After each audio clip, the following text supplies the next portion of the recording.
heißt, wir haben noch mal einen viel größeren Rahmen zu bedenken. We have to look at the bigger picture and determine the consequences of abuse. It has been poisoning so many realities. The German Synodal Way was initially launched in 2019 in response to a clerical sex abuse report in Germany that indicated that between 1946 and 2014, more than 3,600 minors, mostly boys, suffered some type of sexual attack by more than 1,600 clergymen. The report, carried out by a consortium of universities and reported on by multiple news outlets, noted that the actual number of victims may be much higher.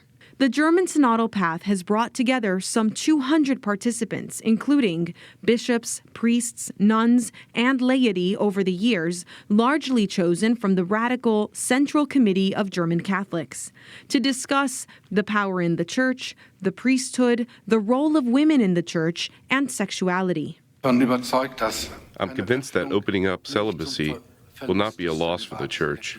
Despite letters of warning from the Vatican and Pope Francis denouncing the meetings as canonically invalid and not faithful to Francis's vision of synodality, as well as a letter from more than 100 international bishops expressing concerns over a potential new schism, participants continued the controversial process. Last weekend was the culmination of several years' work pushing for what participants call reform in the Church that many others are calling heretical.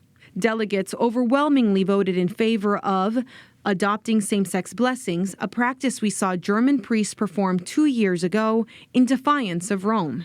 Bishop Georg Baitzing denies that the blessings could send mixed messages. And I said it during the opening press conference, we do not want to conflate blessing with the sacrament of matrimony. Participants also voted in favor of reevaluating church teaching on homosexuality, permitting lay preaching, asking Rome to re-examine priestly celibacy, and advancing the discussion of allowing women into the diaconate. Opening the diaconate for women is an important step, but I think that above and beyond that, we need perspectives that all the ministries will open up. Members went on to vote to implement a text on gender diversity. The vote on gender ideology calls for changes to baptismal records to match gender identity, banning one's gender identity from consideration for pastoral ministerial roles, and mandatory education for priests and church employees to deal with the topic of gender diversity. They also agreed to bar external sexual characteristics from being used as criteria to accept a man as a candidate for the priesthood, which opens the door for attempted ordinations of women.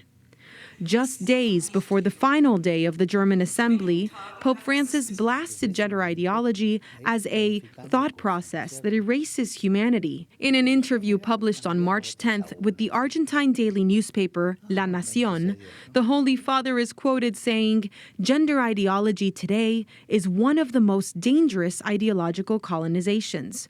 Why is it dangerous? Because it blurs the differences and the value of men and women." There